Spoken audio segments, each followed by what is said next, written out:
Bonjour Alain Soral, merci pour tout votre travail. En mars 2020, dans un des bonus de Coronavirus numéro 1, vous parliez du film La Chose de Carpenter, The Thing de Carpenter, en disant que peut-être un jour vous en feriez une étude, pas une étude, mais une explication un peu plus approfondie, puisque vous en avez une analyse particulière. Alors merci, parce que grâce à vous, je me suis refait l'intégrale de Carpenter, c'était passionnant. Et je serais curieux, si vous le voulez bien, d'entendre votre explication de The Thing de Carpenter.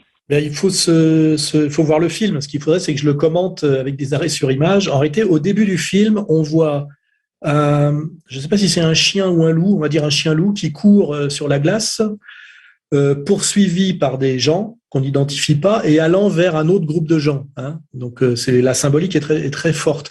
Et en fait, le groupe vers lequel le chien court voit un pauvre animal pourchassé par des gens qui lui sont hostiles et donc, d'instinct, recueille en fait ce pauvre animal traqué, le recueille en pensant que c'est ça le bien à accomplir. Et puis, tout le film nous démontre deux choses.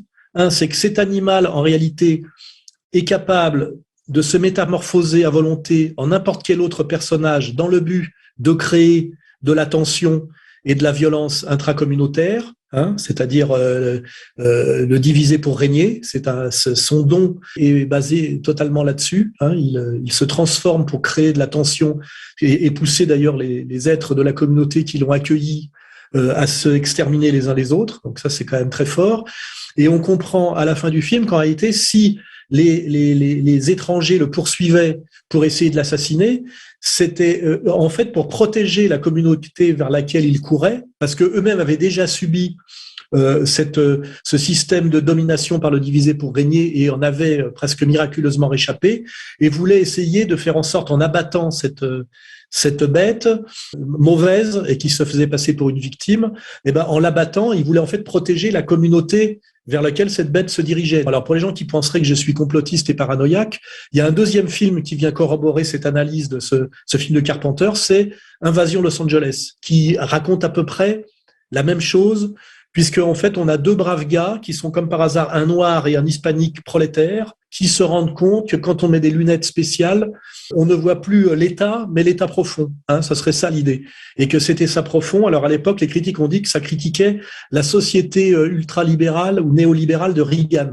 Et je vous garantis que quand vous additionnez chez Carpenter, Invasion Los Angeles et The Thing, sachant que Carpenter est un cinéaste marginal qui n'a fait que de la série B et qui est un marginal d'Hollywood, et que son acteur préféré fétiche est Kurt Russell, qui a une réputation d'extrême droite, on se dit que peut-être que Carpenter est un sacré malin et qu'il a fait passer un message sacrément subtil et sacrément courageux, je dirais. Et donc je le dis, le film le plus intelligent à regarder, sachant par exemple que le Juif sus est un film interdit, si vous pouvez pas revoir le Juif sus, vous pouvez voir The Thing de John Carpenter et vous verrez que vous avez vu à peu près le même film.